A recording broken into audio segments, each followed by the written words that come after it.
Проанализируем для начала основные тренды этой недели.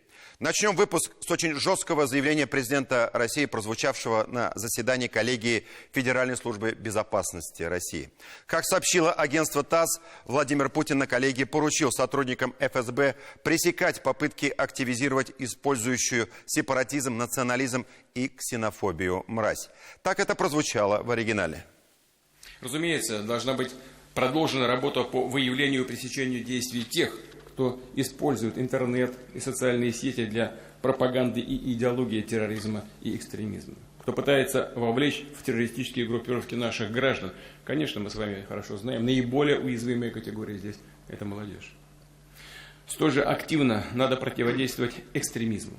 Число подобных преступлений за прошедший год также выросло. И, конечно, нужно выявлять и пресекать противозаконную деятельность тех, кто пытается расколоть, ослабить наше общество, использует как оружие сепаратизм, национализм, неонацизм и ксенофобию. Это тоже всегда применялось в отношении нашей страны. А сейчас попытки, конечно, наиболее активные, попытки активизировать всю эту мразь на нашей земле.